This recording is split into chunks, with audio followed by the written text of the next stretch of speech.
안녕하세요. 사연에 빠지다의 DJ 민영입니다. 오늘도 첫 번째 사연 시작하기 전에 구독과 좋아요 버튼 눌러주시고요. 그럼 오늘의 사연 함께 시작해 볼게요. 안녕하세요. 저는 결혼을 앞둔 30대 예비 신부입니다. 제가 이렇게 사연까지 보내게 된 건 다름 아닌 제가 최근에 상견례를 마치고 결혼 준비 중인데요. 자꾸만 마음에 걸리는 일이 있어서 수많은 유부 선배님들과 상의하고 싶어 사연을 보냅니다.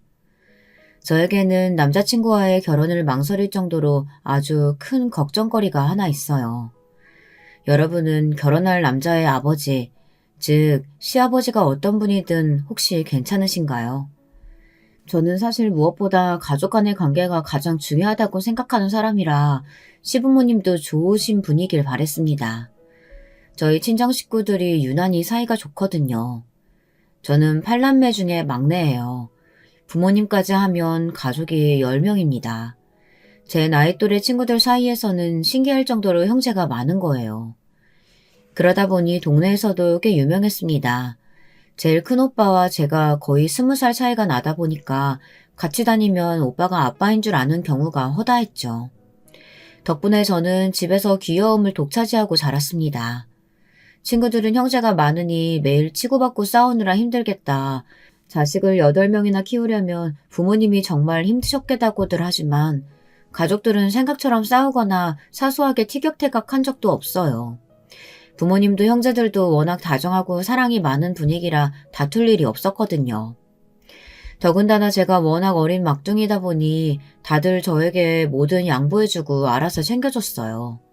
물론 가족이 10명이나 되다 보니 경제적으로 항상 넉넉지 않았지만 그래도 언니 오빠들이 성인이 되면서 하나 둘씩 취직하고부터는 집안 사정이 조금씩 나아졌거든요. 제가 대학을 갈 정도로 자랐을 때는 언니 오빠들이 시집 장가도 가고 대부분 사회인들이라 언니 오빠들이 십시일반 제 대학 등록금을 4년 내내 내주기도 했습니다.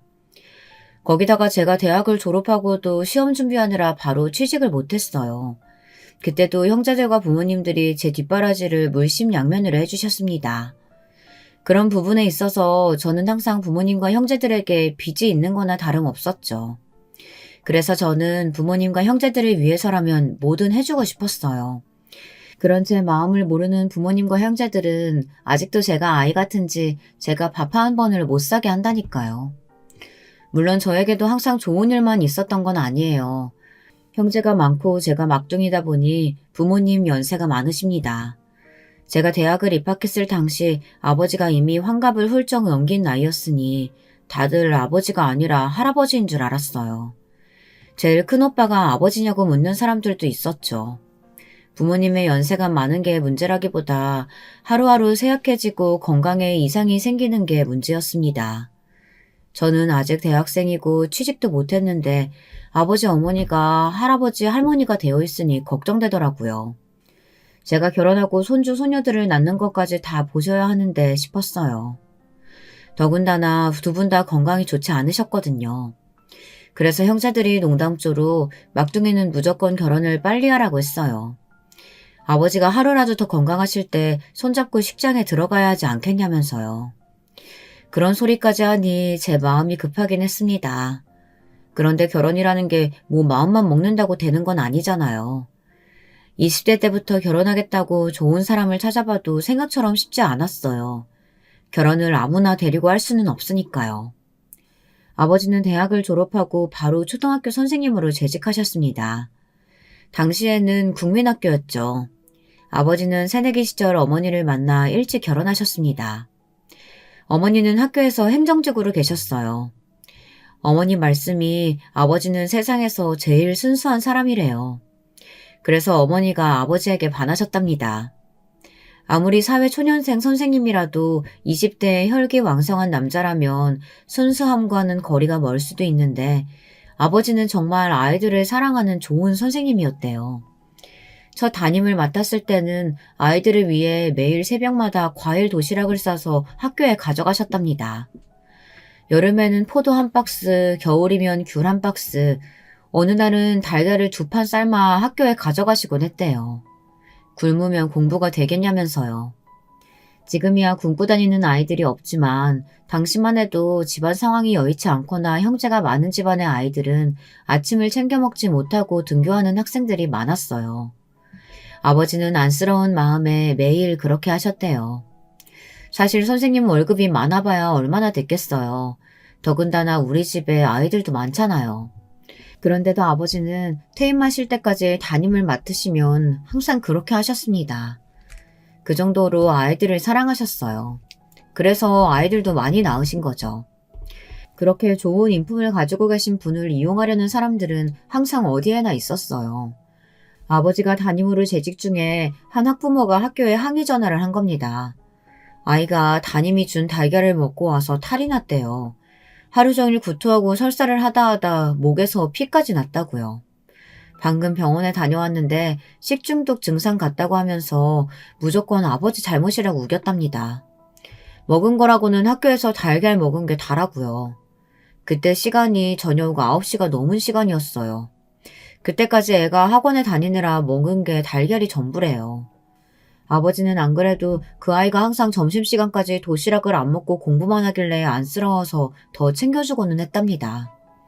집에 가는 길에 먹으라고 과일도 더 챙겨주고요. 그런 아버지에게 다 담임인 아버지 탓이라며 고소하겠다고 했다네요. 아버지는 그 전날 가게에서 산 달걀이라 신선했다.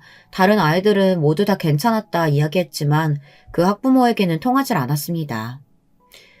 선생님이면 선생님답게 애들 수업이나 잘 가르치면 될 노릇이지. 쓸데없이 집에 남은 음식은 왜 싸다가 먹이고 난리야. 우리 애가 우리 집안에서 얼마나 귀한 삼세 독자인 줄 알아요? 내가 선생님을 고소할 거니까 그런 줄 알아요. 살다 보면 참 별의별 일이 많습니다.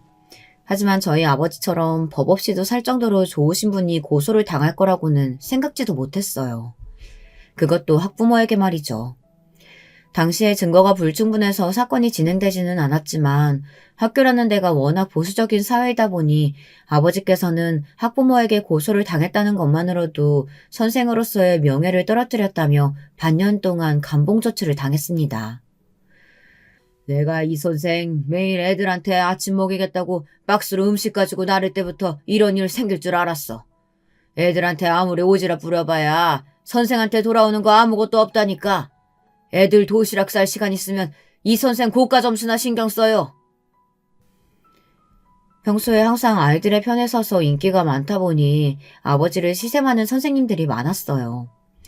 담임이 매일 애들한테 먹을 거를 해다 주니 다른 선생님들 입장에는 불편할 수도 있는 거죠. 다들 반응이 오지랖 부리다 큰 코 다칠 줄 알았다는 반응이었습니다. 그 일이 있고 나서는 아버지가 전보다는 달라질 줄 알았어요. 그런데 아버지는 전혀 의기소침해하지 않으시더라고요. 오히려 더 열심히 아이들을 챙겼습니다. 달걀이나 우유 같은 알레르기 반응이 있는 음식보다는 건강에 좋은 음식들 위주로 준비했어요. 보란듯이 말이죠. 저와 형제들은 그런 아버지를 언제나 존경했지만 집안에서도 아버지를 탐탁지 않게 여기는 분이 있었는데요. 바로 외할머니예요. 저와 언니와 오빠들은 거의 외할머니 손에서 자랐습니다. 부모님이 맞벌이를 하셔서 출근하고 나시면 근처에 사시는 외할머니가 집에 오셔서 활남매 밥을 챙겨주셨어요. 매일 오시다시피 하니 집안이 돌아가는 일을 모르실 리 없었죠. 외할머니는 항상 남에게 퍼주는 아버지를 못마땅해 하셨어요. 아무래도 당신의 귀한 딸이 고생하는 게 싫으셨을 테니까요. 어머니는 집안 사정이 항상 녹록치 않으니 8남매를 임신하고 낳는 동안 내내 일을 하셨어요. 매번 배가 불러서도 남들처럼 출근하는 건 물론이고 애가 나올 때까지 출근을 하셨습니다. 이서방, 자네는 애가 그렇게 좋으면 차라리 돈 벌어서 학교를 하나 차리지 그래. 그럴 능력도 없으면서 왜 걔는 우리 딸을 잡나. 외할머니가 늦게까지 집에 계시다가 온 식구가 모여 다 같이 저녁을 먹는 날이면 어김없이 외할머니의 구박으로 식사가 시작됐습니다. 하지만 외할머니의 구박도 아버지에게는 소용없었어요. 저 때문에 애들 엄마랑 장모님 힘든 거야 너무 잘 알죠. 저 학교 퇴직하면 그때부터는 평생 애들 엄마랑 장모님한테만 잘하면서 살게요. 너스레도 그런 너스레가 없었습니다. 그럴 때면 외할머니는 혀를 끌끌 차며 당신이 그때까지 살아있을지 모르겠다고 소리를 지르셨어요. 내가 백날 소리 지르면 뭐래? 미련한 내 딸년이 저런 남자 좋다고 매일 해벌레하고 사는걸. 그랬습니다. 외할머니가 매일 아버지를 구박해도 어머니는 말 한마디 보태지 않았어요. 당연히 어머니도 몸도 마음도 힘들고 지칠 때가 많으셨겠지만 모두 다 견디며 아버지의 신념을 믿고 지지하셨거든요. 그런 부모님을 보고 자라 그런지 저도 그런 부부가 되고 싶었습니다. 남들이 뭐라고 하든 서로가 서로에게 가장 큰 힘이 되어주는 유일한 편, 그런 든든한 버팀목이 되어주는 부부이자 부모가 되고 싶었습니다. 그러다가 그만 믿기지 않은 사고가 일어났습니다. 아버지께서 퇴임을 얼마 남기지 않았던 해에 크게 사고를 당하셨어요. 아버지가 담임으로 있던 반에 아버지에게 매일 맞는 아이가 있었나 봐요. 한여름에도 애가 매일 긴 바지에 긴 티셔츠를 입고 땀을 뻘뻘 흘리며 등교하는 걸 보고 아버지께서 유심히 지켜보셨나 봐요. 그런데 어느 날 아이가 등교했는데 얼굴에 핏기가 없어 괜찮냐고 이마를 만졌더니 열이 펄펄 끓었대요. 이대로 수업을 받는 건 무리일 것 같아 가정에 연락을 했습니다. 그런데 아무도 전화를 받지 않은 거죠. 급한 대로 보건실에 데려갔는데 보건 선생님이 해열제를 먹이고 침대에 눕혀 땀을 닦아주다가 온몸에 난 상처를 본 거예요. 시퍼런 멍과 상처가 한 군데가 아니고 여러 군데였답니다. 아이에게 누가 그랬느냐고 물었는데 애가 우물쭈물하다가 아버지가 그랬다고 말했나 봐요. 아버지는 바로 경찰에 신고했어요. 그리고 아이를 집에 데리고 오셨습니다. 알고 보니 아이는 아버지하고 둘이만 살았나 보더라고요. 어른이라고는 아버지 한 사람만 의지하며 살았을 텐데 그런 아버지에게 맞았으니 누구한테 말도 못하고 혼자 힘들었겠더라고요. 경찰이 혐의 사실을 조사하느라 시일이 걸려 아이는 아버지가 한 달 넘게 데리고 있었어요. 병원에도 다니면서요. 그런데 그 아이의 아버지가 저희 아버지에게 억하심정을 품은 겁니다. 아버지께서 아침에 아이를 데리고 학교에 출근하는데 그 아이의 아버지라는 사람이 차로 아버지를 밀어버린 겁니다. 정말 지금 생각해도 끔찍한 사고였어요. 아버지는 차가 달려오는데도 아이를 지키려고 하시다 더 크게 다치셨습니다. 곧바로 병원으로 옮겨서 수술을 받았는데도 아버지는 오른쪽 다리에 큰 상처를 입어 다리를 약간 절며 걷게 됐어요. 그때 사고로 가족 모두가 충격에 휩싸였습니다. 정년을 몇 년 남기지 않고 생긴 사고였으니까요. 내가 그렇게 답답하게 살다가는 언젠가는 일 한번 치를 줄 알았어. 평생 내 딸 개고생만 시키더니만 이제는 다리 빙신 뒷바라까지 하며 살라는 거야? 할머니는 아빠가 왜 저렇게 됐는지 뻔히 다 알면서 어떻게 그런 소리를 해요? 아버지가 다리 다친 게 아버지 잘못이에요? 그 나쁜 인간 때문이지. 나는 할머니가 뭐라고 하든 아버지 존경해요. 아이고, 내가 다 늙어서 지 키우느라 똥 빠지게 고생을 했구만. 저게 핏줄이라고 지혜비 편만 드네. 가장 속상한 건 아버지 본인이셨을 거예요. 하지만 아버지가 어떤 분인지 너무도 잘 아는 가족과 학교 동료들은 아버지를 안타까워했죠. 그 일로 한 가지 다행이었던 건 아들을 때렸던 그 거지 같은 인간은 구속이 됐다는 겁니다. 아이는 어머니에게 돌아갔고요.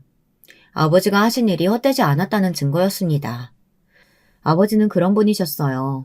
체격은 작지만 마음만은 크고 단단한 분이었죠. 그때부터 아버지는 제 이상형이었습니다. 저는 아버지 같은 사람을 만나 결혼하고 싶었어요. 제가 그런 말을 할 때마다 어머니는 별로 좋아하지 않으셨지만 제 생각은 확고했습니다. 영영 못 찾을 것 같았던 제 이상형을 저는 30을 훌쩍 넘기고 나서야 만났습니다. 그게 바로 제 예비 남편이에요. 남편은 제가 생각했던 배우작감으로 매우 좋은 사람이었습니다. 제가 하는 일이 사실 사람들과 많이 싸워야 하는 일이에요. 저는 변호사입니다. 그것도 기업 경제 관련해서 변호를 맡다 보니 사람들의 몰매를 맞는 일이 많았어요. 남자친구는 제가 다니는 로펌 직원으로 있습니다. 제 재판 준비를 도와주다가 눈이 맞아버렸어요. 사실 저는 제가 하는 일이 잘 맞지 않아요. 그래서 고민이 많았는데 그럴 때마다 남자친구는 제게 힘이 되어 주었습니다. 제가 아니면 절대 할 수 없는 일이라고 하면서요. 거기다가 항상 억울한 일로 로펌을 찾아오는 의뢰일들을 살뜰하게 챙기는 모습을 많이 봤어요. 비용 때문에 의뢰를 포기하는 피해자들에게 무료로 도움을 받을 수 있는 곳을 소개하기도 했고요. 로펌의 다른 사람들은 남자친구를 보고 사람이 좋기만 해서 큰일이라며 걱정하는 사람들도 있었지만 제 눈에는 정의롭고 따뜻한 마음을 가진 사람이라는 생각이 들었어요. 더군다나 남자친구는 언제나 저를 좋은 사람, 훌륭한 사람으로 여기며 추켜 세워줬습니다. 그냥 하는 입 바른 소리가 아니라 어떤 상황에서도 제 편에 서주는 든든한 사람이었죠. 남자친구를 볼 때마다 저는 아버지가 떠올랐어요. 저는 이 사람이다 싶어 제가 먼저 고백을 하고 사귀게 됐습니다. 사실 로펌에는 비밀로 하고 사귀었어요. 아무래도 같은 직장이다 보니 여러모로 신경이 쓰여 말하지 않았죠. 그러던 어느 날이었습니다. 모르는 번호로 전화가 왔는데 당시 남자친구의 아버지에게서 연락이 왔습니다. 저는 남자친구의 아버지라고 하시니 순간 당황했죠. 회사 근처에 왔으니 잠깐 얼굴을 봤으면 좋겠다고 하시더라고요. 남자친구에게는 말하지 말고 나오라고 하셨습니다. 저는 너무 긴장해서 어떻게 해야 하나 싶었어요.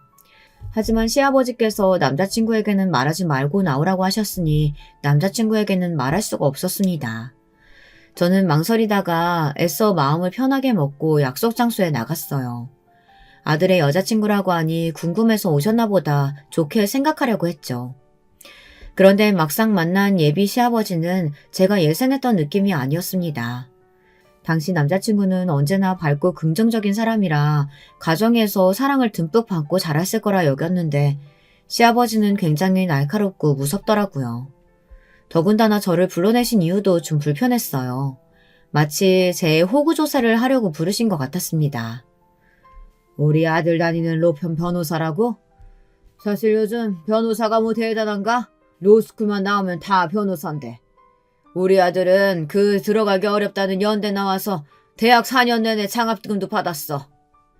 그때까지만 해도 며느리가 될지도 모르는 애가 아들이 직원으로 있는 로펌 변호사라고 하니 신경이 좀 쓰이셨나 그 정도로만 생각했습니다.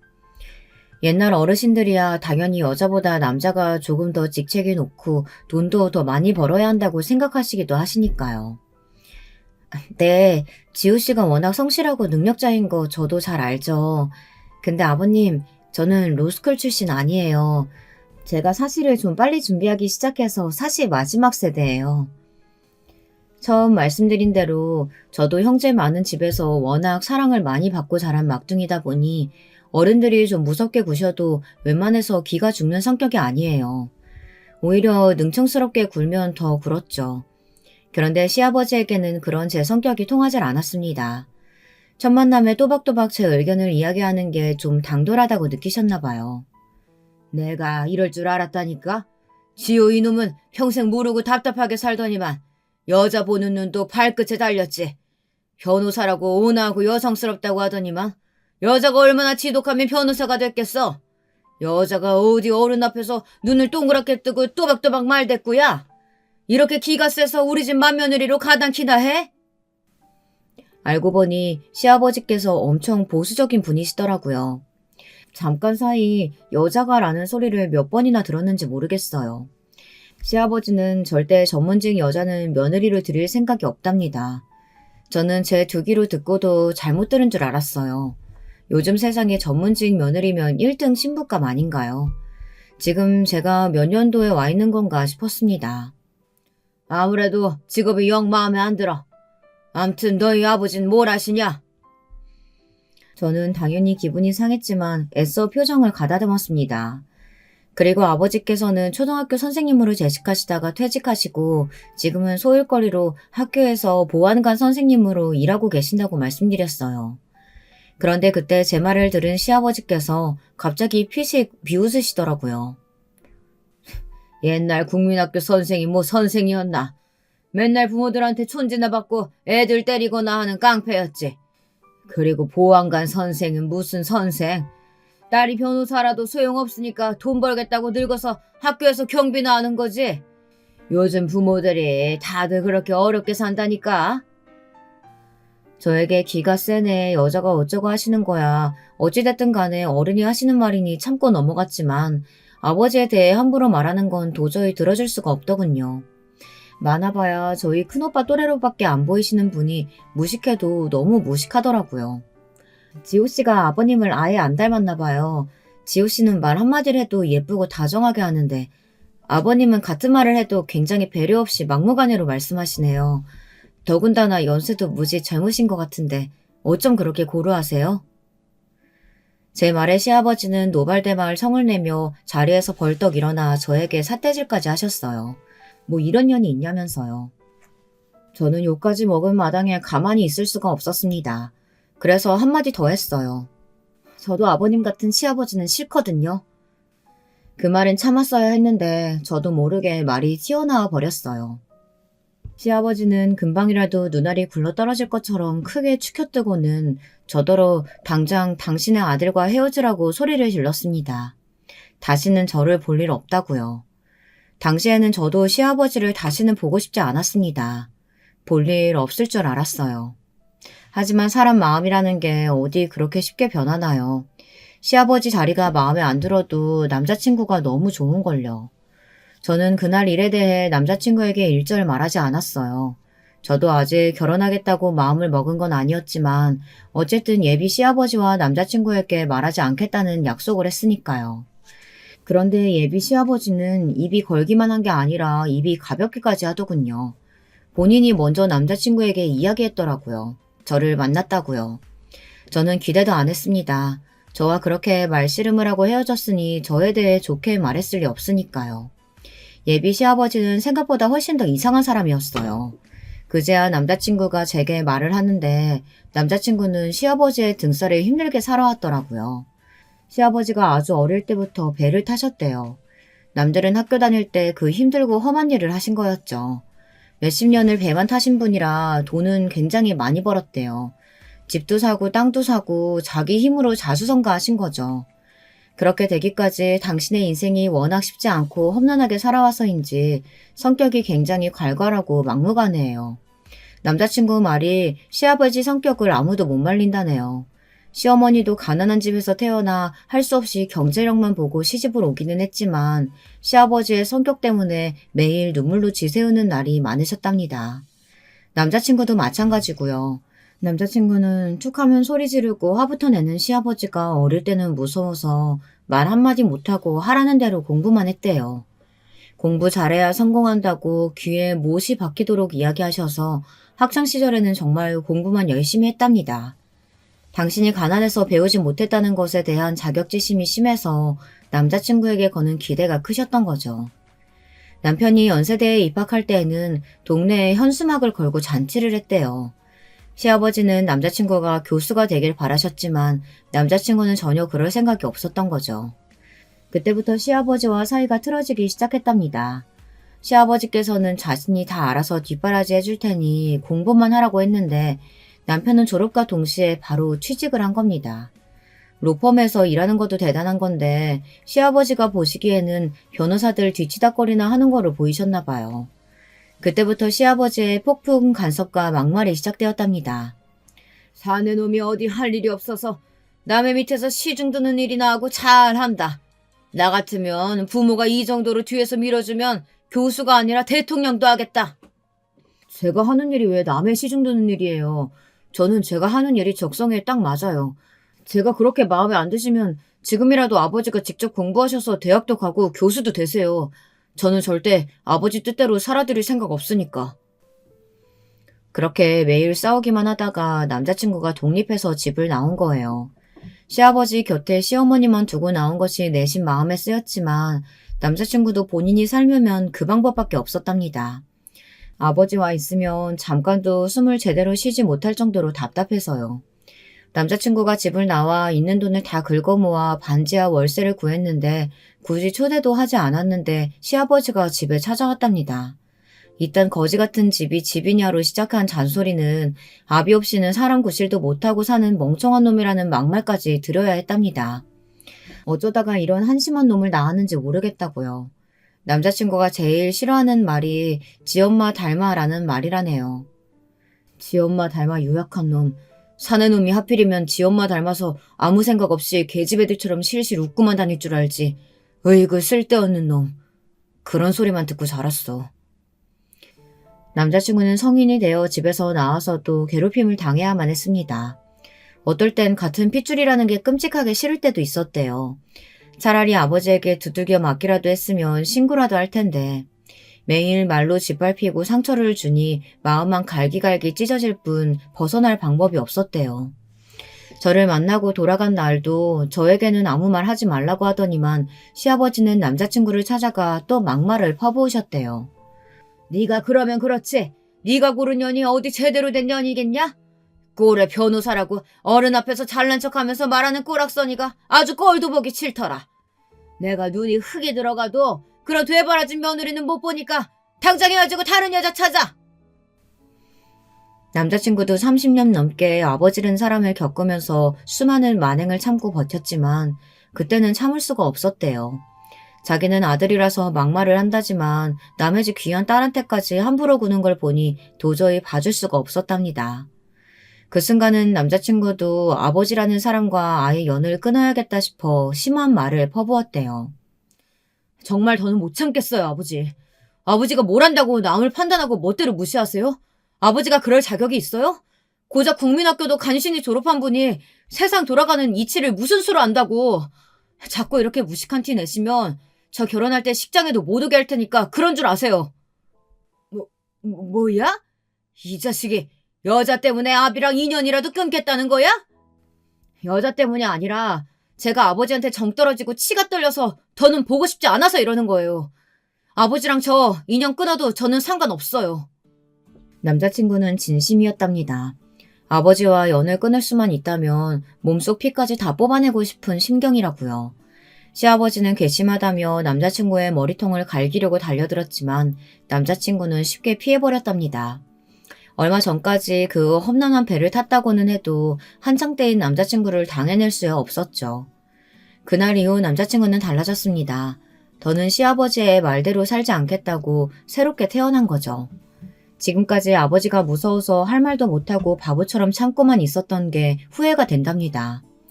마음을 먹은 김에 남자친구는 제게 프로포즈를 했어요. 그리고 곧바로 직장인 대출을 받아 전셋집을 구했습니다. 남자친구는 우리 집에 인사도 왔어요. 부모님과 식사도 하고 언니 오빠들도 만나 이미 귀여운 막내 사위 노릇을 톡톡히 하고 있었습니다. 저는 남자친구와 결혼에 대해 구체적인 미래를 이야기하면서 화목한 가정을 꿈꿨어요. 하지만 내심 마음에 걸리는 일이 있었습니다. 엄연히 남자친구 부모님도 계신데 저는 아직 남자친구 부모님에게 결혼 허락을 받지 못한 거니 여러모로 신경이 쓰였어요. 저의 그런 마음을 남자친구에게 털어놓자 남자친구도 며칠 고민하더니 자신의 어머님만이라도 만나 가볍게 식사라도 하자고 하더라고요. 저는 그렇게라도 먼저 인사드리는 게 도리인 것 같아 남자친구의 어머님을 만났습니다.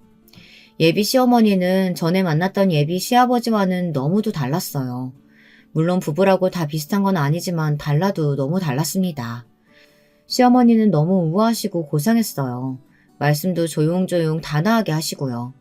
이런 분이 어떻게 그렇게 버럭버럭 소리 지르시는 분과 30년 넘게 사셨을까 싶었습니다.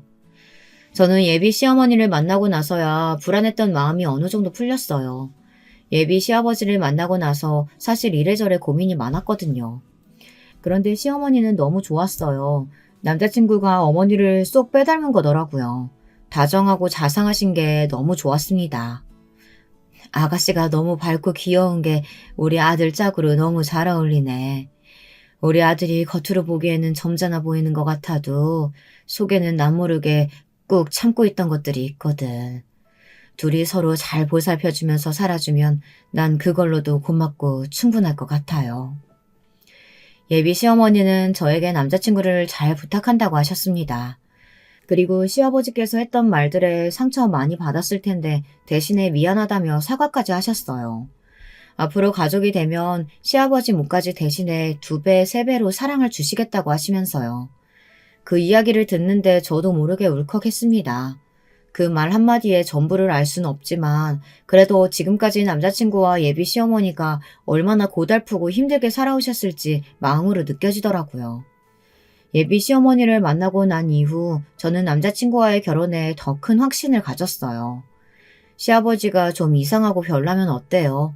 다른 가족들끼리 똘똘 뭉쳐 서로 아껴주며 살다 보면 시아버지도 연세가 드시면서 자연스럽게 고집도 좀 꺾이고 달라지시겠지. 이런 작은 기대를 걸어보았습니다. 그런데 역시나 사람은 변하는 게 아닌가 봅니다. 예비 시어머니와 제가 따로 만났다는 사실을 알게 된 예비 시아버지가 아주 난리를 피우셨나 봐요. 시어머니를 아주 쥐잡듯이 잡으셨나 보더라고요. 저와 남자친구가 데이트하고 있는데 남자친구에게 예비 시아버지가 전화를 하셨어요. 남자친구는 받지 않았습니다. 그러자 곧바로 예비 시어머니의 번호로 전화가 다시 걸려오더군요. 남자친구는 뭔가 일이 생겼구나 싶었는지 곧장 전화를 받았습니다. 네가 감히 나를 빼돌리고 결혼하겠다고 뒤로 술 쓰고 다녀? 네가 오면이 내 호적에 있는 내 아들인데 내 허락 없이 결혼할 수 있을 것 같냐?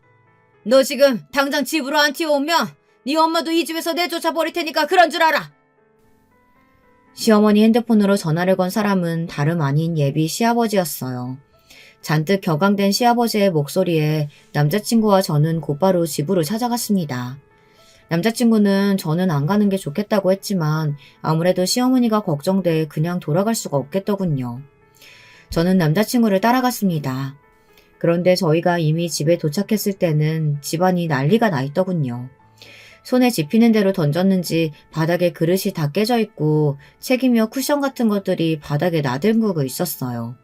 저는 놀라서 아무것도 못하고 그대로 서 있었는데 남자친구는 바닥에 유리 파편에 웅크려 앉아 치우고 계시던 시어머니부터 챙겼습니다. 괜찮으시냐고 여쭸어요. 그런데 시어머니는 멍하니 서 있는 제 걱정부터 하셨습니다. 무슨 좋은 꼴 본다고 저를 왜 데리고 왔냐고 걱정하셨어요. 30년 이러고 살았는데 나야 아무렇지도 않아. 저 인간 자기 못된 성질 못 참고 저러는 거 뭐 하루 이틀도 아니고. 뭐야? 이 옆에 내가 팔자 좋게 평생 나한테 빌붙어서 먹고 자기만 했으면서 남편한테 고마운 줄도 모르고 뭐? 애 결혼하는데 내가 간섭을 왜 하냐고? 네가 그따위로 꾸니까 자식이라는 게 아버지를 저렇게 개무시하는 거 아니야? 집안 꼴을 엉망으로 만든 것도 모자라 예비 시아버지는 소리를 질렀습니다. 그때 남자친구가 한마디 하려는 듯 앞으로 나서자 시어머니가 남편을 맞고 섰습니다. 그러더니 갑자기 성큼성큼 시아버지에게 다가갔어요. 찰싹. 그리고 곧바로 믿기지 않는 일이 벌어졌습니다. 예비 시어머니께서 예비 시아버지의 뺨을 때리신 거예요. 저와 남자친구뿐만 아니라 시아버지도 적잖이 놀라셨는지 눈이 휘둥그레지셨더군요. 연병하고 있네. 너만 성질 있는 줄 알아? 내가 지금까지 내 아들 아비 없이 키울 수 없어서 참고 있었지만 이제 더는 아니야. 내가 당신이랑 이혼할 거야. 내일 당장 법원 가서 서류 낼 테니까 그런 줄 알아. 원래 속에 화를 참고 사는 사람들이 한 번 터지면 무서운 거라더니만 예비 시어머니는 30년 넘게 참고 살아온 울분을 한 번에 내지르셨습니다. 방에 들어가 짐을 싼 캐리어를 가지고 나오셨어요. 예비 시아버지가 네가 뭐가 있다고 나가냐고 비아냥거리셨지만 시어머니는 콧방귀도 뀌지 않으셨습니다. 당신이 우리 아들 괘씸하다고 작년에 내 이름으로 사준 오피스텔 그거 있잖아. 그 오피스텔 계약서랑 도장 내가 다 가지고 있어. 내가 이 나이에 어디 가서 혼자 못 먹고 살 줄 알아? 내가 식당에서 설거지 하더라도 너랑은 죽어도 못 살아. 예비 시어머니는 정말 그대로 집을 나가셨습니다. 시아버지께서 원래 아들에게 주려고 점 찍어준 오피스텔이 있었는데 아들이 자신의 말을 안 듣고 월세를 얻어 나갔다는 이유로 화가 나서 욱하는 마음에 시어머니 명의로 사줬다고 하더라고요. 남자친구의 마음이 변할 수도 있으니 지금까지 공실로 둔 상태로요. 집을 나와 남자친구는 자신이 구한 전셋집으로 가자고 시어머니에게 이야기했지만 시어머니는 극구 사양하셨습니다. 혼자 지내고 싶으시대요.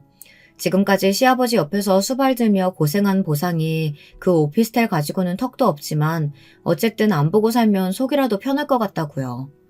저와 남자친구는 시어머니가 걱정됐지만 당분간 혼자 계시고 싶다고 해서 오피스텔에 모셔다 드리고 왔습니다. 단 며칠이라도 쉬게 해드리려고요. 그런데 예비 시어머니가 집을 나간 지 한 달도 되지 않아 다시 집으로 돌아가셨어요. 예비 시아버지가 시어머니에게 사정을 하셨답니다. 다시 돌아오라고요. 그 못된 성질의 시아버지가 콧대 높은 자존심을 꺾고 사정을 하셨다는 게 믿기지 않았지만 그럴 수밖에 없는 사정이 있으셨나 보더군요. 시아버지는 평생 혼자 물도 한 번 안 떠다 드신 분이라네요. 시어머니에게 온갖 수발을 다 받고 사신 분이 한 달이나 혼자 살았으니 개고생을 하신 거죠. 결국은 백기를 들고 시어머니에게 사과하셨답니다. 시어머니는 시아버지가 싹싹 빌려오실 줄 알았나 봐요. 어머니는 이때다 싶으셨는지 조건을 거셨답니다. 저와 남자친구의 결혼에 군소리 말고 허락하라고요. 저와 남편은 결혼 허락을 받기는 했어요. 저는 허락을 받기는 했지만 영 마음이 찜찜했습니다. 혼자 끙끙 걱정해봐야 뭐하겠어요. 시간은 속절없이 빠르게 흐르는걸요. 어느새 상견례 날이 밝았습니다. 저는 긴장이 돼서 자꾸만 입술이 바짝바짝 마르는데 남자친구는 생각보다 태연하더라고요. 저는 남자친구에게 긴장되지 않냐고 물었습니다. 남자친구는 하나도 긴장이 안 된다네요. 오늘만 지나면 자기랑 나랑 공식적인 예비 부부인데 뭐가 걱정돼. 나는 너무 좋기만 한데.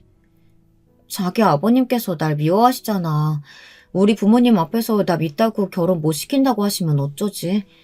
나한테만 말하는 거면 몰라도 우리 부모님 앞에서 그러시면 나 진짜 너무 속상할 것 같아. 저는 예비 시아버지를 만나기도 전부터 심장이 쿵쾅거렸어요. 남자친구의 아버지가 저도 시아버지로서 마음에 들지는 않았지만 그렇다고 남자친구와 헤어질 수는 없었으니 만나기 전에 긴장되는 건 어쩔 수 없었어요. 내가 그런 일 겪게 할 것 같아? 다 내가 알아서 할 테니까 걱정하지 마. 나만 믿어. 상견례 날 남자친구의 모습은 어쩐지 평소랑은 달랐습니다. 뭔가 확신에 찬 사람 같았어요. 저는 상견례에 오기 전에 남자친구가 예비 시아버지와 단판을 지키려도 한 건가 싶어 내심 안심이 되기도 했습니다. 그런데 곧바로 시작된 상견례장은 제 우려대로 엉망으로 흘러갔습니다. 역시나 사람은 변하는 게 아니에요. 시아버지는 사리분별을 아예 못하시는 분이었습니다. 부모님과 저희 형제들이 상견례 장소에 도착했다고 해서 저와 남자친구가 식당 안으로 모셨습니다. 워낙 대식구다 보니 대표로 큰오빠와 큰언니만 상견례에 참석했어요. 저는 먼저 시부모님께 언니 오빠라고 소개를 했어요. 그런데 개념이라고는 없는 시아버지가 대뜸 한 소리를 하더군요. 아이고, 나는 오빠 언니가 아니라 사돈이 들어오는 줄 알았네. 얼추 보면 내 또래로 보이겠는데? 굳이 안 해도 될 말을 하는 시아버지의 허리를 남자친구가 쿡 찔렀습니다. 그런데 여기서 끝이 아니었어요. 시아버지의 만행은 이제 시작이었습니다. 아버지께서 지팡이를 짚으시고 어머니와 함께 식당에 들어오셨어요. 그런데 시아버지께서 갑자기 자리에서 벌떡 일어나더니만 버럭버럭 소리를 질렀어요. 아버지를 향해 손가락질까지 하면서요. 아이씨고 유지요. 이 정신 나간 놈 같으니. 경비원도 모자라 나한테 다리까지 빙신인 사돈을 보라는 거냐? 시아버지는 남자친구의 머리통을 한 대 쥐어박더니만 대놓고 아버지를 모욕하셨습니다. 그러자 옆에 계시던 시어머니의 얼굴이 붉게 타오르더군요. 당신 사돈들분들 앞에서 지금 뭐 하는 거예요? 부끄럽지도 않아요? 사돈은 무슨. 당신이 이렇게 무르게 구니까 아들놈이 그 좋은 대학 나와서 남의 밑에서 시중 드는 일이나 하고 있는 거 아니야? 더 볼 것도 없어. 난 저런 거지 같은 집안이라는 건 절대 사돈 못 맺으니까. 결혼 엎어! 순간 저는 너무 화가 나서 눈이 횟가닥 도는 줄 알았습니다. 무식해도 어떻게 저런 무식한 인간이 있을 수 있을까요? 저희 아버지 연세가 8순이세요. 그 연세에 다리를 절면서도 학교에서 경비 일을 하고 계십니다. 자식들이야 매일 아버지를 말리죠. 제발 몸 생각해서 그만 일하시라고요. 하지만 아버지는 죽을 때까지 아이들이 있는 학교에 남는 게 꿈이랍니다. 평생의 낙이라고요. 제가 무슨 자격으로 아버지의 꿈을 막을 수가 있겠어요. 그런데 그런 분에게 큰아들 정도 나이밖에 안 되는 사람이 감히 그딴 소리를 하니 들어줄 수가 없었죠. 저는 남자친구와 헤어지는 한이 있어도 시아버지를 가만두지 않을 생각이었습니다. 그때였습니다. 남자친구가 시아버지 앞을 가로막고 섰어요. 아버지 앞에서 언제나 겁에 질린 어린아이 같은 모습을 하던 남자친구가 무슨 일인가 싶었습니다. 그런데 남자친구가 뜬금없는 소리를 했어요. 갑자기 시아버지에게 당장 사과를 하라고 소리를 질렀습니다. 제가 마지막으로 드리는 기회예요. 후회하지 마시고 지금 바로 아버님께 사과하세요. 이놈의 새끼가 어디 감히 아버지한테 사과하라 말아야. 내가 뭘 잘못했다고 저 다리 저는 노인네한테 사과하라는 거야? 너 정신 나갔냐? 남자친구와 시어머니의 말에도 시아버지는 아랑곳 않고 소리를 버럭 질러댔습니다. 그때였어요. 남자친구는 더는 기다려줄 수 없다는 듯 크게 한숨을 내쉬었어요. 아버지, 저는 충분히 기다려드렸습니다. 후회하지 마세요. 제 장인어른 되실 이분이 아버지가 그토록 입이 마르게 오랫동안 얘기하셨던 바로 그 은사님이에요. 남자친구의 말에 자리에 있던 가족들 모두가 놀랐습니다. 저조차도 모르고 있던 이야기니까요. 무슨 개 같은 소리를 하고 있어? 저 노인네가 누구라고? 아버님 조남이 바로 이 성자 제자예요. 그래도 모르시겠어요? 순간 시아버지가 입을 쩍 벌리시더니 악 소리를 질렀습니다. 그제야 아버지를 알아보셨나 보더라고요. 저는 이게 다 무슨 일인가 싶어 어리둥절했습니다. 그런데 남자친구는 진작 이 사실을 알고 저에게 그렇게 태연하게 굴었던 거예요. 저희 아버지가 시아버지의 은사님이시니 시아버지께서 저를 반대하실 수 없다고 생각했던 겁니다. 남자친구는 시아버지가 저희 아버지를 보자마자 그런 식으로 나올 줄은 꿈에도 몰랐답니다. 그럴 줄 알았으면 시아버지에게 미리 말씀드릴 걸 그랬다고 후회하더라고요. 저는 아버지가 시아버지의 은사님이라는 사실을 남자친구가 어떻게 알았는지 더 궁금했어요. 아버지와 시아버지도 서로 알아보지 못한 걸 남자친구는 알고 있었다는 게 신기해서요. 알고 보니 남자친구가 아주 어릴 적부터 시아버지께선 국민학교 시절 은사님이었던 우리 아버지 이야기를 하셨답니다. 이성재 선생님이었는데 당시에 이재박 선생님이 된 새내기 총각 선생님이었어. 그 선생님 아니었으면 난 아마 굶어 죽었을지도 몰라. 시아버지는 어린 시절 고아나 다름없이 큰 분이었어요. 부모님이 일찍 돌아가시고 큰아버지 댁에 얹혀 살았는데 어린 나이에 눈칫밥을 먹었대요. 거기다가 어린애한테 집안일까지 다 시켜서 잠도 제대로 자지 못했답니다. 그러다가 언제부턴가는 큰어머님이 큰아버지가 안 계시면 밥도 안 주셨대요. 큰어머니가 본인 밥과 사촌들 밥만 차려두고 시아버지는 아예 부르지도 않았대요. 그러다가 큰아버지가 돈을 벌기 위해 배를 타고 다른 나라로 가셨는데 그때는 아예 한 끼도 먹지를 못했다네요. 그 시기에 우리 아버지를 만나신 거죠. 담임과 학생으로요. 아버지는 항상 먹을 걸 학교에 싸가셔서 아이들과 나눠 드시던 분이잖아요. 당시에 시아버지가 너무 말라 아버지가 매일 걱정하셨대요. 그리고 당시에는 가정 방문이라는 게 있어서 담임 선생님들이 학생네 집에 방문하기도 했는데 그때 시아버지의 집에 가보고 아버지는 바로 시아버지의 상황을 알게 되셨나 봐요. 그날 이후 큰아버지가 집에 돌아오셨을 때 바로 면담 신청을 하기도 하고 밥을 못 먹고 오는 날이면 도시락을 2개씩 챙겨주셨대요. 그러다가 국민학교를 졸업하자마자 큰아버지를 따라 배를 타는 바람에 아버지를 찾아오지 못해 내내 죄송스러운 마음을 가지고 계셨답니다. 나중에 돈 벌면 무슨 일이 있어도 이성재 선생님에게는 꼭 감사의 뜻을 전해야지 했는데 도무지 어디 계시는지 찾을 수가 없다. 지호, 네가 선생님 좀 수소문해봐라. 시아버지가 남자친구에게 은사님을 좀 찾아보라고 하시기까지 하셨더라고요. 그래서 남자친구가 아버지가 근무했던 학교들을 차례로 다 돌아다니며 수소문을 했답니다. 하지만 요즘같이 개인정보가 중요한 시대에 이름과 사진 한 장으로 사람을 찾는다는 게 쉬운 일이 아니었죠. 그러다가 저와 이야기를 나누다가 우연히 알게 된 거예요. 제가 아버지를 워낙 존경하고 좋아하다 보니 아버지에 대한 이야기를 많이 했거든요. 그러다 보니 얼마 전 제가 자연스럽게 아버지의 이름을 말했는데 남자친구가 꼬치꼬치 어느 학교에 근무하셨는지 물어보기는 하더라고요. 남자친구는 아버지가 시아버님의 은사님이라는 사실을 알고 나서 상견례 날 양가 가족들이 만나면 서프라이즈 선물로 2분께 알려드리려고 했더라고요. 하지만 계획대로 되지 않은 거죠. 그 전에 시아버지가 다 망쳐버렸으니까요. 시아버지는 자신의 과오를 인정하지 않고 매면하시다가 이내 아버지 앞에 주저앉아 눈물을 쏟았습니다. 선생님, 정말 이성재 선생님 맞아요? 제가 어떻게 선생님을 못 알아볼 수가 있을까요? 저는 바보 천지예요. 선생님, 제가 정신이 어떻게 됐었나 봐요. 정말 너무 죄송합니다, 선생님. 시아버지는 말을 더듬으며 두서없이 마구 떠들었어요. 자신이 왜 그랬는지 모르겠다면서 볼을 손바닥으로 짝짝 때리다가 울면서 죄송하다고 사과하기를 반복했습니다. 저는 그런 소리도 듣고 싶지 않아 아버지에게 그만 돌아가자고 했습니다. 저도 결혼 같은 거 안 해도 될 만큼 화가 났었거든요. 그런데 그때 아버지께서 시아버지에게 다가가셨어요. 이제야 기억이 나네. 너 굴다리 아래 2층 벽독집 살던 춘식이구나. 아마 큰아버지랑 같이 살았었지. 아버지는 화도 안 나는지 시아버지 이름까지 기억해내시며 아는 체를 하시더라고요. 저는 더 화가 났습니다. 이런 순간까지 사람이 좋아야 하나 해서요. 선생님 맞아요. 저 준식이에요. 선생님 아니었으면 저 굶어 죽었을 텐데 제가 어쩌다가 선생님께 이런 무례를 저질렀는지 모르겠어요. 제가 13살 때 배를 탔어요. 비가 오든 태풍이 불든 24시간 울렁거리는 바다 위에서 물고기만 잡다 보니까 제가 이렇게 무식한 인간이 돼버렸나 봐요. 선생님 몰라 뵙고 죄송합니다. 이제는 아예 바닥에 엎드리기까지 하시더군요. 그래 맞다.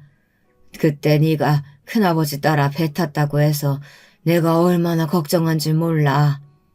어린 나이에 고생 많았다. 아버지는 성지도 않은 다리를 간신히 구부리며 시아버지의 손까지 잡아주셨습니다. 그러자 시아버지는 눈물을 펑펑 흘리며 자신의 잘못을 이해해달라고 하시더니만 저를 며느리로서 주셔서 감사하다고 했습니다. 앞으로 저에게 시아버지로서 잘하겠다고 하시면서요. 그 말에 제가 기가 차서 나서려는데 아버지께서 시아버지의 손을 내려놓으시더라고요. 그러시곤 하시는 말씀에 눈물이 울컥하고 말았습니다. 준식이 너랑 내가 이렇게 다시 만난 거야 나도 감사하고 기쁘지만 있었던 일이 사라지는 것은 아니니 네가 아는 소리 듣고도 단단한 성미의 내 딸이 결혼하겠다고 할지 모르겠다. 상견례는 이쯤에서 마무리하고 결혼 이어갈지 두 사람이 조금 더 상의를 해보기로 하자.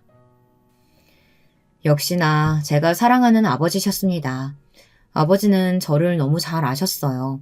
제가 어떤 고민을 하고 있을지 그 정신없는 순간에도 이미 예상하고 계셨던 겁니다.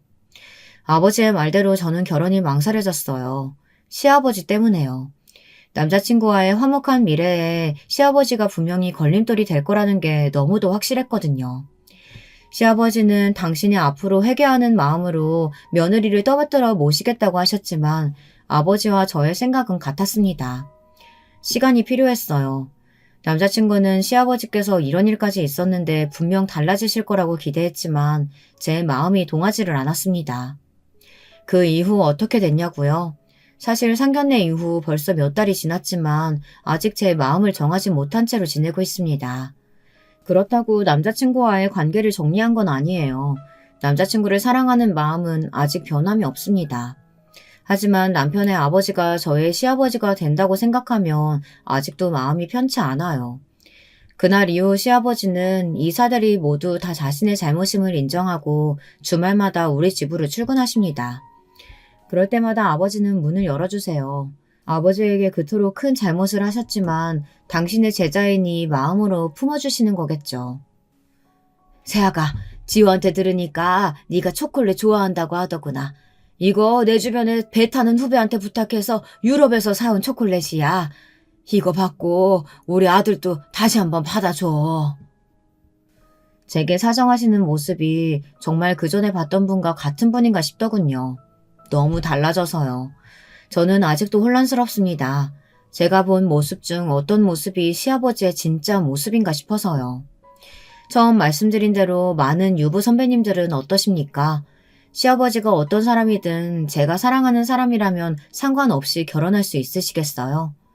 저는 아무리 생각해도 모르겠어요. 아버지는 저의 선택을 존중한다고 하셨지만 저는 아직도 자려고 누우면 시아버지가 저희 아버지에게 소리를 지르며 무례하게 굴던 모습이 떠올라요. 이대로 남자친구와 결혼한다면 시아버지를 볼 때마다 그날이 떠오르며 제 마음이 편하지 않을 것 같습니다. 여러분이 좀 도와주세요. 저는 어쩌면 좋을까요? 여러분들의 의견 댓글로 달아주시면 하나하나 읽고 참고하도록 하겠습니다. 지금까지 저의 고민 끝까지 들어주셔서 감사합니다. 여러분의 가정에는 항상 행복한 일만 가득하길 바라겠습니다. 여러분, 두 번째 사연 시작하기 전에 좋아요와 구독 꼭 눌러주실 거죠? 그럼 두 번째 사연 바로 시작합니다. 안녕하세요. 저는 서울에 거주하고 있는 40대 후반 여자입니다. 항상 재밌게 듣기만 하다가 오늘은 저도 한번 제보하게 되었습니다. 제가 오늘 제보하게 된 얘기는 심호와 관련된 내용이에요. 저는 남편과 대학 동아리에서 만나게 되었는데 저는 아직도 남편의 첫인상이 기억날 정도로 강렬했어요. 남편은 제가 동아리에 들어간 첫날 청재킷을 입고 동아리방에 다른 선배와 웃으며 들어왔는데 제가 먼저 첫눈에 반하게 되었어요. 그리고 정말 말 그대로 졸졸 쫓아다녔고 결국 연애까지 성공하게 되었죠. 저는 남편의 외모를 보고 반하게 되었지만 사실 남편은 성격이 더 좋았어요. 자상하고 다정하고 무엇보다 진취적인 모습이 참 마음에 들더라고요. 나중에 알고 보니까 남편은 3남매 중 첫째였고 장남으로 태어나서 누구에게 의지하지 않고 독립적인 것 같다고 남편은 저에게 말했습니다. 저는 처음에 3남매라는 소리를 듣고 자세히 물어봤었는데 막내가 여자라는 거예요. 막둥이가 여자면 정말 예쁨 많이 받았겠다. 딸 낳고 싶으셔서 계속 낳으셨나? 아니, 우리 엄마는 셋째도 아들이길 바라셨어. 그래서 삼형제를 원하셨는데 딸이 나왔다고 하시더라. 보통 형제를 키우시면 한 명쯤은 딸을 바라시던데 정말 남아선호 사상이 심하다고 생각했어요. 그래도 그때는 제가 결혼할 줄 몰랐으니까 그냥 넘겼던 기억이 나요. 남편은 저와 연애를 하다가 중간에 군대에 가게 되었어요. 저는 정말 남편의 면회란 면회는 다 갔습니다. 아직도 군대 얘기가 나오면 남편을 괜히 한 대 치게 될 정도로 지극정성이었죠. 그래도 제가 좋았으니 면회도 간 거겠죠? 사실 저도 처음 가보는 거라 재밌더라고요. 그렇게 남편은 전역을 하게 되었고 둘 다 졸업도 하게 되고 굉장히 자연스럽게 결혼 얘기가 나왔어요. 결혼은 단순히 우리 둘이 좋다고 해서 되는 게 아니잖아요. 왜냐하면 결혼은 집안과 집안이 이어지는 거니까 서로 집에 인사를 가기 전에 많이 얘기를 꺼냈어요. 저는 자매로 태어나서 위로 언니가 있는데 언니를 남편한테 소개시켜 주었는데 언니가 저한테 나중에 집에서 남편 놓치지 말고 꽉 잡으라고 하더라고요. 아직 부모님에게 인사시키진 않았지만 언니가 남편을 좋아하니 저도 기분이 괜히 좋았죠. 왜냐하면 제 가족한테 인정받은 거잖아요. 언니는 항상 저한테 어릴 때부터 저는 성격이 매행해서 남자를 잘 골라야 한다고 거의 세뇌했어요. 언니한테 인정을 받고 나서 저도 남편에게 남편 동생들을 보고 싶다고 했죠. 왜냐하면 사실 남편 동생 중 막내 동생은 한 번도 본 적이 없거든요. 남편의 군대 수료식에도 둘째 동생만 왔었기 때문에 있다는 소리만 듣고 실제로 본 적이 없으니 어찌나 궁금했는지 몰라요. 그런데 제가 막내도 보고 싶다고 하니까 남편이 살짝 당황하더라고요. 막내? 내가 한번 그럼 얘기해볼게. 그런데 막내가 나올지 모르겠네. 왜? 혹시 내가 불편하려나? 아니, 그건 아니고 막내가 집이랑 연락을 잘 안 해. 왜? 무슨 일 있어? 남편은 상당히 곤란해 보였어요. 저는 더 궁금해서 물어봤지만 남편은 막내 동생에게 연락해본다고 하고 그냥 말을 넘기더라고요. 그런데 며칠 뒤 저는 정말 깜짝 놀랐습니다. 왜냐면 모르는 번호로 전화가 오길래 받았더니 글쎄 남편의 막내 동생 전화였던 거예요. 안녕하세요. 저 준상이 오빠 막내 동생이에요. 할 말 있어서 전화했어요. 혹시 둘이 따로 만날 수 있을까요? 안녕하세요. 안 그래도 만나보고 싶었어요. 둘이 볼 수 있어요. 명동에서 보는 거 괜찮으세요? 저는 사실 당황했지만 그래도 침착하게 둘이 보자고 말했습니다. 그리고 정말 별 상상을 다 하면서 친언니한테 얘기하자 같이 나가자고 하더라고요. 처음엔 그럴까 생각했지만 저에게 따로 얘기할 정도면 무슨 이유가 있는 것 같아서 혼자 나가게 되었어요. 명동의 한 카페에서 막내 동생을 만나게 되었어요. 미리 흰색 카디건을 입었다는 말은 들었지만 얼굴만 봐도 남편 얼굴이 보여서 바로 알아차릴 수 있었어요. 어색하게 인사를 했는데 막내 동생은 복잡한 표정으로 앉아있더라고요. 저만 혼자 어색해서 이런저런 말을 하고 있었는데 갑자기 말을 꺼냈습니다. 준상이 오빠만 생각하면 정말 사람 좋아요. 제 오빠지만 정말 착하고 다정해요. 네, 맞아요. 그래서 저도 결혼을 결심하게 되었어요. 아가씨가 미리 연락해줘서 얼마나 좋은지 모르겠어요. 막내 동생은 한숨을 작게 쉬더니 이어서 말했어요. 언니 사람 좋은 것 같아서 제가 그냥 사실대로 말할게요. 저도 고민 많이 했는데 언니가 너무 착해 보여서요. 언니, 우리 집하고 결혼하지 말아요. 네? 그게 무슨 말씀이세요? 언니 시어머니 될 사람 정말 남아선호 사상 굉장히 심해요. 안 봐도 시집살이를 시킬 게 눈에 보여요. 저도 대학만 졸업하면 바로 나갈 거예요. 저는 정말 너무 놀라서 마시던 찻잔도 떨어뜨렸어요. 손이 너무 떨리더라고요. 그래서 그동안 군대에도 나타나지 않았던 것이었어요. 집안 자체가 그냥 아들만 보고 살아요. 저는 막내지만 온갖 구방은 다 당했어요. 언니 귀하게 자랐을 텐데 가서 고생만 할 것 같아서 제가 미리 말하는 거예요. 우리 오빠만 생각하면 사람은 참 괜찮지만 우리 부모 생각하면 이 결혼은 안 돼요. 제가 너무 놀라자 제 옆자리로 와서 손을 꼭 잡아주더라고요. 진짜 잘 생각해보세요. 아니면 집에 인사라도 한번 가보세요. 오빠한테는 그냥 언니랑 둘이 여자끼리 잘 맞을 것 같아서 따로 만났다고만 말할게요. 현명한 선택을 하길 바라요. 저는 정말 충격이 컸어요. 막내가 따로 사는 이유가 바로 차별 때문이라니 저는 정말 놀랐어요. 들어보니 정말 차별이 심했더라고요. 대학 등록금도 오빠들은 내주었지만 막내는 받지 못했대요. 어릴 때부터 여자라고 간식도 안 주고 밥도 조금만 줬다고 하더라고요. 갈비찜을 해놔도 오빠들만 먹이고 신우는 먹이지도 않았대요.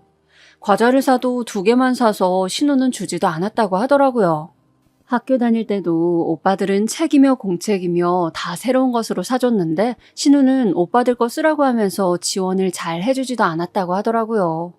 다행히 형제들이 순해서 몰래 따로 챙겨주기도 하고 그랬다네요. 부모님이 차별이 심했지만 자기가 이제까지 그래도 버티고 산 것은 오빠들 덕분이라며 특히 제 남편을 칭찬했어요. 큰오빠는 어릴 때부터 자기를 가장 많이 챙겨준 사람이고 그래서 저한테 이런 말도 하는 거라고 했어요. 저는 일단 알려줘서 고맙다고 하고 언니한테 바로 전화를 했습니다. 제가 이렇게 다 털어놓자 언니는 일단 한쪽 말만 들은 거니까 함부로 판단하면 안 된다 했어요. 듣고 보니 그 말도 맞더라고요. 그래서 일단 남편에게 연락해서 당장 이번 주 주말에 인사를 가자고 전했죠. 그리고 예상보다 빨리 시댁에 인사를 가게 되었어요. 저는 막내에게 들은 말이 있어서 너무 걱정되었어요. 그래서 밥을 잘 먹지도 못하고 종일 걱정만 하느라 머리가 아플 지경이었죠. 약까지 사 먹을 정도였습니다. 그렇게 남편 집으로 인사를 가게 되었는데 제가 너무 손을 떠니까 남편이 손을 꼭 잡아주었어요. 안녕하세요. 처음 뵙겠습니다. 인사를 했는데 막내가 뒤에 서 있는 게 보이더라고요. 저에게 눈인사를 하길래 저도 눈웃음을 지어주고 바로 부모님을 뵀어요. 어서 와요. 얘기 많이 들었어요. 시어머니가 먼저 반겨주셨어요. 시아버지와도 인사하고 안으로 들어갔는데 저는 정말 각오를 많이 했거든요. 그런데 상다리가 부러질 만큼 음식이 많더라고요. 그걸 보고 일단 안심했던 기억이 나요. 그리고 앉아서 밥을 먹는데 시아버지는 생각보다 정말 많이 과묵하셨어요. 남편한테 듣기로는 사업을 하신다고 들었는데 전날 시아버지의 목소리를 들은 문장은 2~3문장 뿐이었어요. 그냥 성격이 원래 저러신가 보다 생각하고 넘겼었는데 제가 의외라고 느꼈던 사람은 시어머니였어요. 분명 시누이는 저에게 경고했었는데 시어머니는 생각보다 저에게 친절하더라고요. 아들을 많이 예뻐하시는 것은 저도 느꼈지만 저에게도 잘해주시더라고요. 물론 사람은 한 번 봐서는 모르고 계속 봐야 아니까 완전 마음이 안심되는 것은 아니었어요.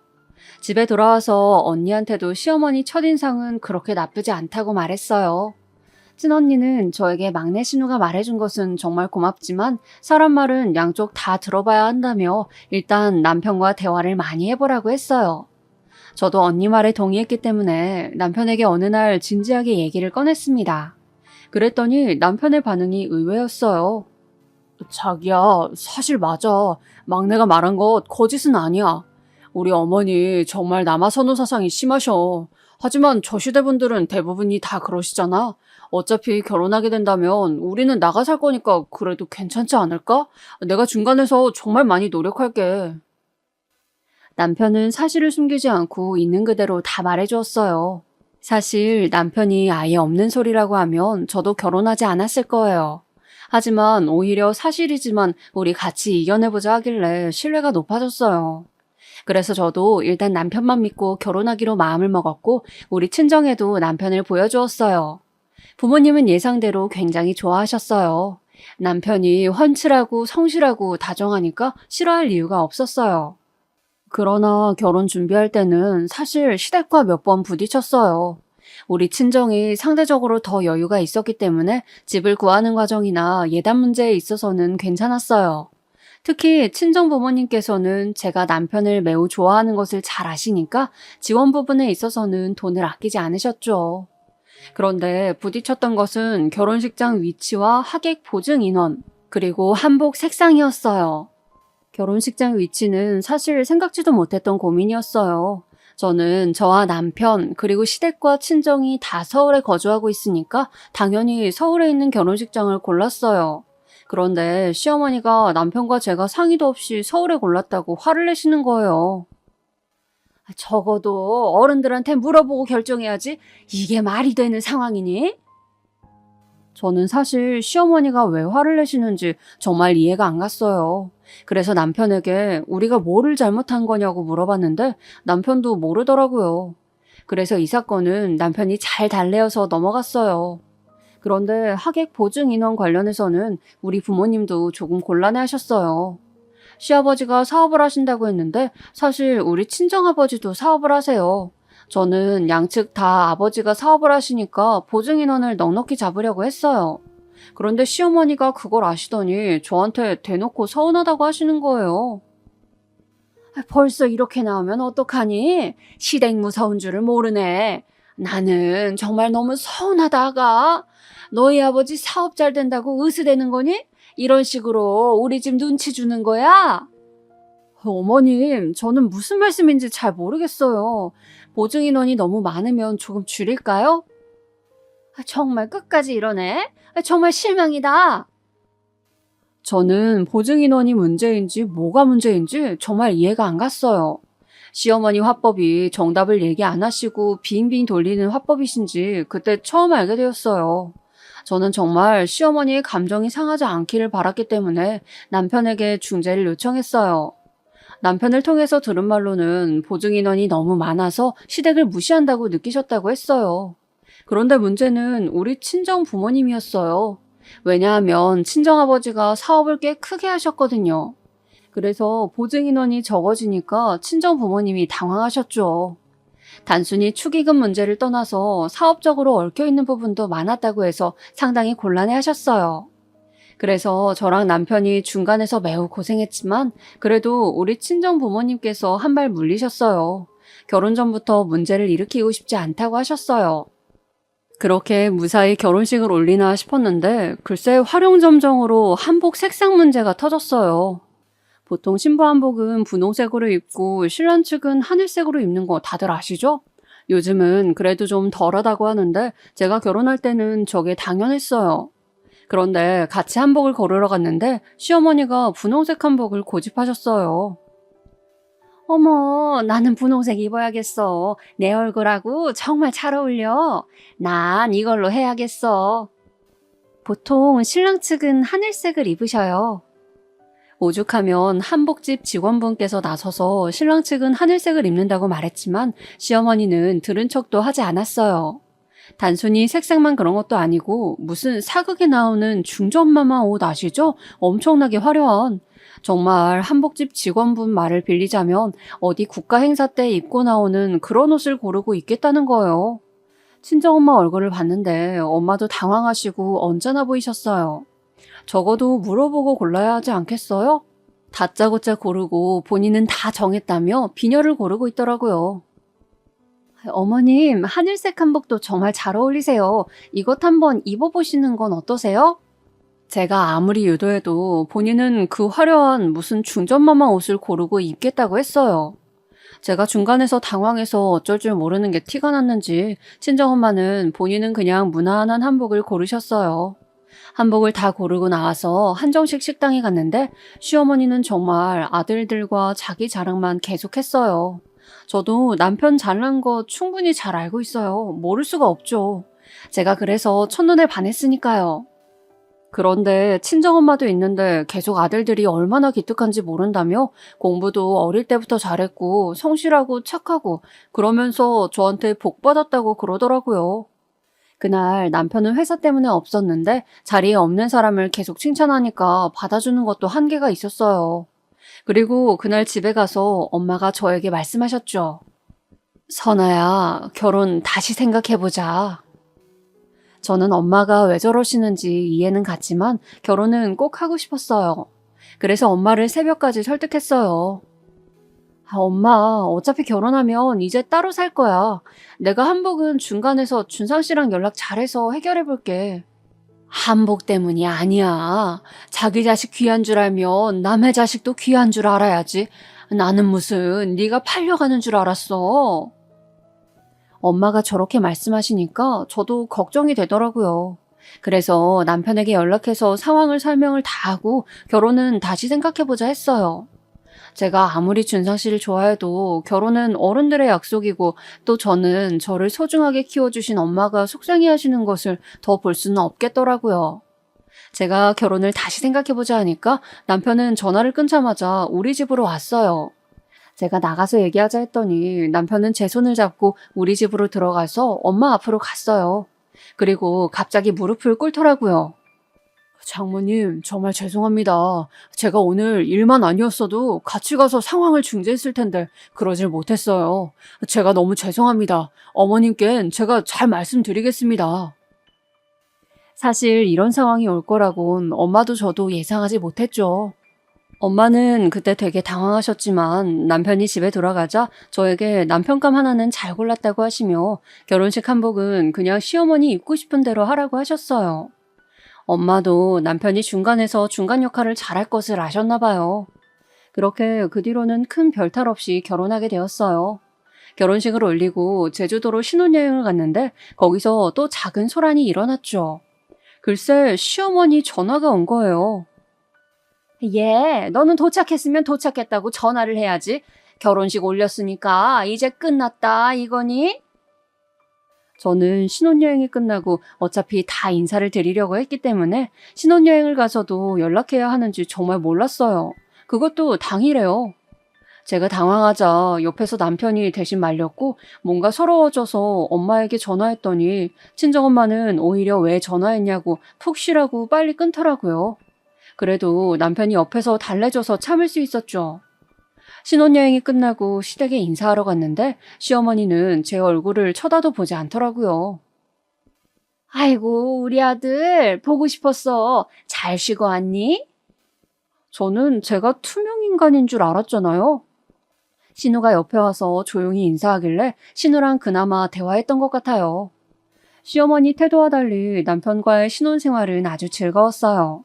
사랑하는 사람과 둘이 한 집에 사는 것이 어찌나 즐겁던지 이래서 사람들이 다들 결혼하고 사는구나 싶었어요. 그리고 우리 부부가 결혼하고 바로 다음에 시동생도 결혼했어요.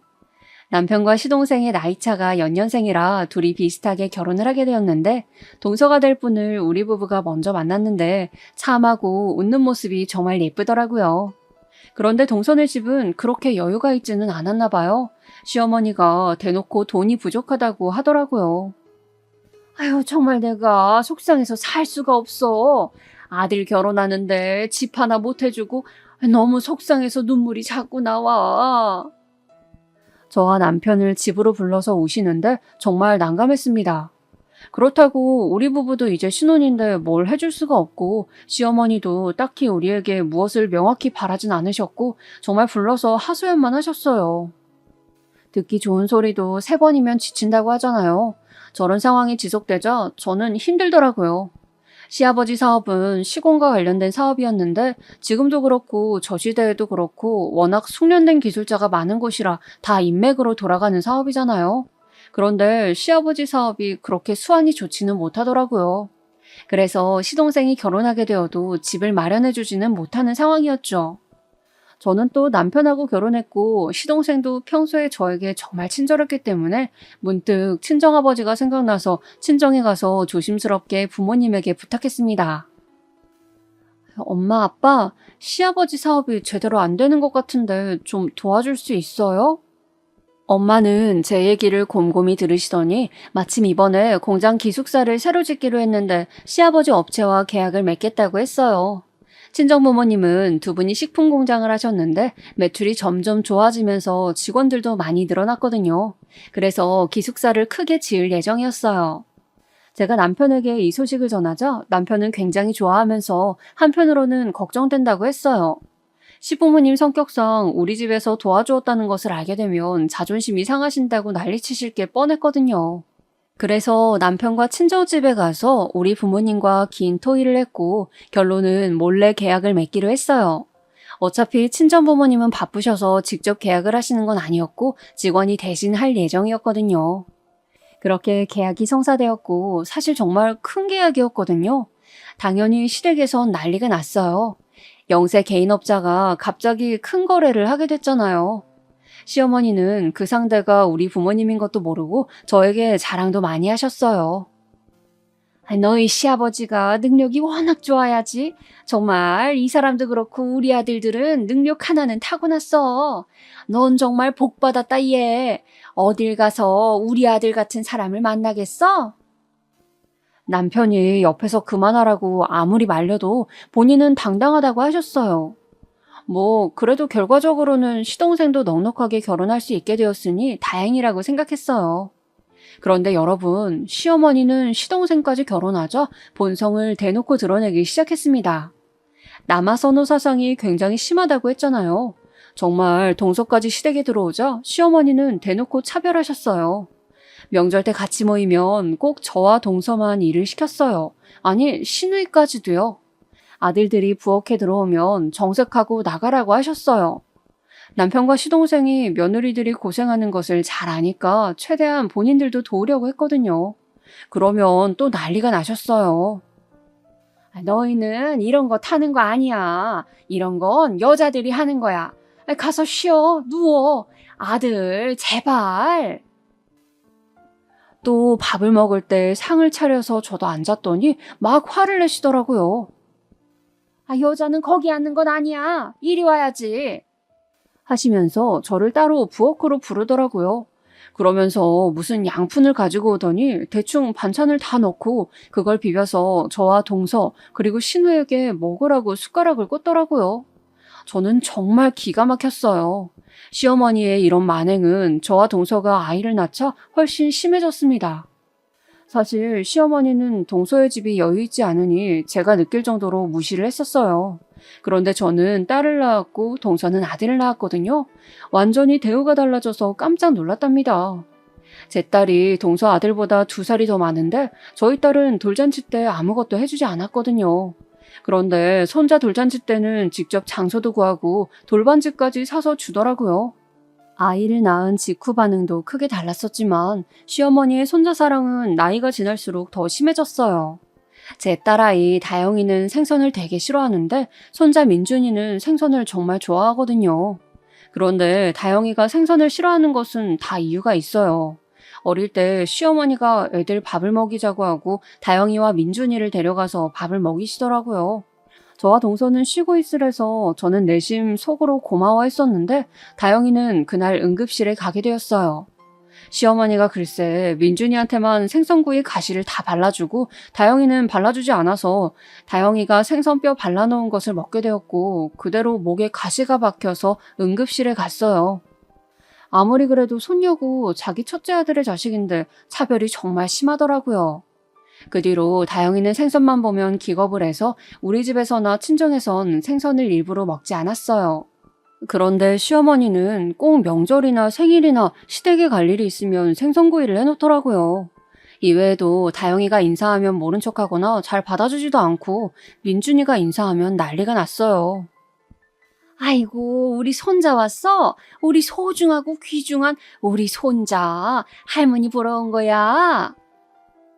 다영이가 인사하면 받아주지도 않더니 민준이가 인사하면 저러는 게 정말 같은 어른이지만 정말 불편했어요.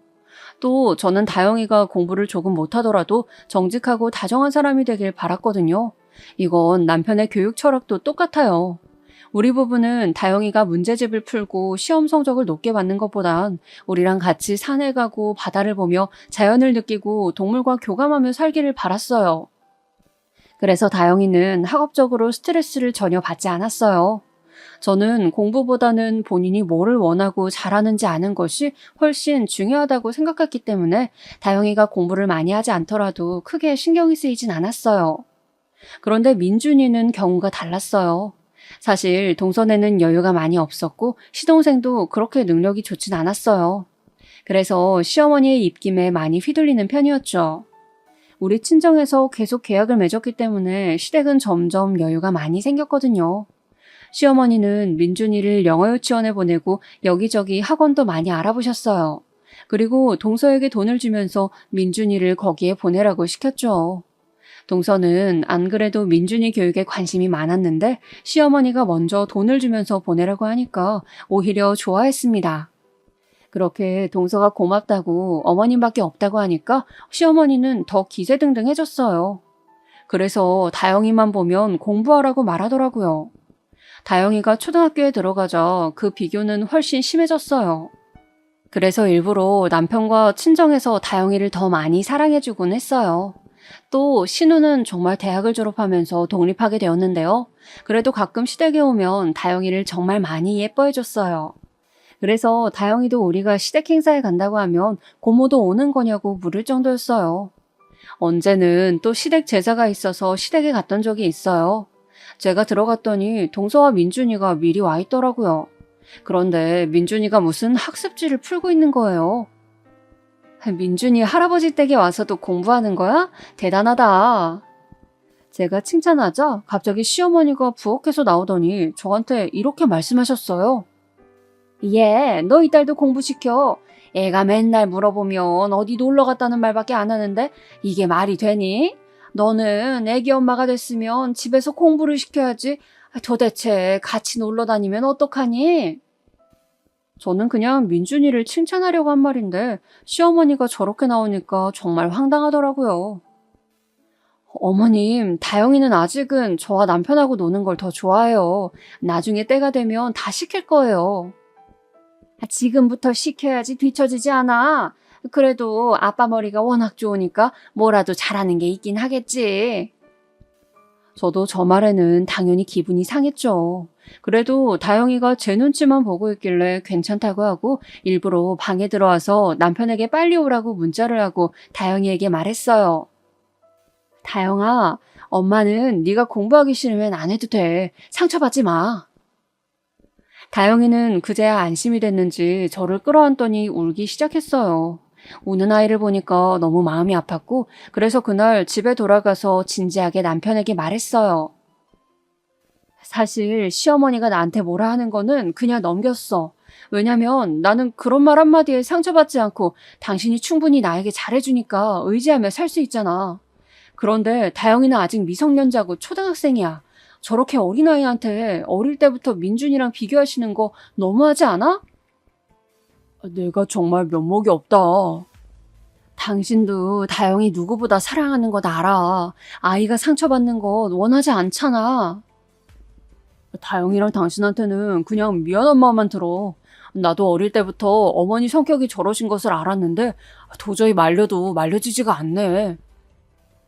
저는 정말 시어머니가 저한테 뭐라 하시는 것은 넘길 수 있었어요. 저는 원래 타인의 말에 크게 상처받지 않아요. 그런데 다영이한테 뭐라 하는 거는 참을 수가 없더라고요. 그래도 내가 어머니와의 인연을 끊을 순 없잖아.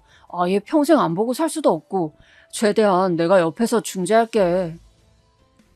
다영이한테 자꾸 저러시면 나도 다영이 데리고 시댁 더 못 가. 여보, 어른이잖아. 또 저 시대에는 어쩔 수가 없잖아. 아예 다영이를 친조부모랑 인연을 끊게 하려고? 정말 왜 이러는 거야, 당신? 당신이야말로 왜 그래? 나는 다영이를 위해서 그런 거잖아. 내가 언제 신혼 때 당신한테 이렇게 말한 적 있어? 정말 시어머니가 다영이를 차별할수록 우리 집 분위기도 많이 안 좋아졌어요. 남편과의 부부싸움도 대부분 시어머니 때문이었어요. 아니, 시어머니만 아니면 우리는 싸울 일이 없었어요. 다영이도 시댁에 간다고 하면 어느 순간 심하게 불편해하고 밥도 잘 먹지 않았어요. 아이가 계속 불편해하자 남편은 어머니에게 그러지 마시라고 말을 직접적으로 하긴 했지만 도저히 손자 사랑은 말릴 수가 없었어요. 사실 시댁에 가면 민준이 사진만 거실에 있고 시어머니의 지갑에도 민준이 사진만 있고 다영이는 찾아볼 수도 없었어요. 그리고 다영이랑 민준이가 둘 다 오는 것을 뻔히 알면서도 민준이가 좋아하는 음식과 과자만 사놓으세요. 어쩌다 다영이가 아이스크림을 먹으면 민준이 줘야지 누나가 돼서 뭐 하는 거냐고 해서 다영이가 온 적도 있어요. 이러니 제가 당연히 다영이를 시댁에 데려가는 것은 꺼려지더라고요. 언니, 그거 다 제가 당한 거잖아요. 저한테 했던 짓들 똑같이 다영이한테 하네요. 신우는 시댁에는 안 가도 우리 집에는 자주 놀러 왔었어요. 놀러 오면 항상 제 편을 많이 들어주고 다영이에게 장난감도 사주고 워낙 잘해주니까 다영이는 고모를 정말 많이 좋아했어요. 신우가 우리 집에 오면 옆에 딱 붙어서 떨어질 줄을 몰랐어요. 내가 결혼 전에 말려줬잖아요. 딱 남편만 보고 결혼했지. 사실 지금도 남편만 보면 너무 좋아. 우리 오빠는 멀쩡해요. 난 정말 우리 엄마지만 엄마가 이해 안 가요. 그래도 힘들어도 이렇게 저를 이해해주는 신우가 있고 가끔 싸울 때 답답한 소리를 하긴 하지만 대부분 제 편인 남편이 있어서 견딜 수 있었어요. 동서랑은 아이를 낳기 전에는 그래도 둘이 시어머니 욕도 종종 하면서 친하게 지냈었는데 아이가 태어나자 상황이 바뀌면서 서먹해졌거든요. 아무래도 시어머니가 다영이는 무시하고 민준이한테만 전폭적인 지지를 해주니까 동서도 시어머니 눈치를 많이 보더라고요. 그 상황을 아는 신우는 저에게 이렇게 말했어요. 언니, 민준이 만약 대학 가잖아요? 그럼 대학 등록금 4년치 다 준다고 할걸요? 다영이는 뭐 입학하거나 말거나 관심도 없을 거예요. 나한테 했던 것처럼. 그런데 저는 신우 말을 들으면서 정말 신우도 안타깝더라고요. 정말 예쁘고 바르고 똑똑한 신우는 만약 집에서 사랑을 많이 받으며 자랐으면 그땐 얼마나 더 대단한 사람이 되었을지 생각해보니까 마음이 아팠어요. 그래도 저는 시어머니가 저렇게 나와도 우리 친정에서 전폭적으로 사랑해주니까 괜찮다고 생각했어요. 실제로 우리 친정 부모님은 다영이가 딸이고 아들이고 아주 상관이 없으셨어요. 우리 친언니 아이도 딸이거든요. 어쩌다 보니 자식들도 딸이고 손주들도 딸이었어요. 그래도 친정 부모님은 공주들이 많아서 집이 행복하다고 항상 아이들을 예뻐하셨어요.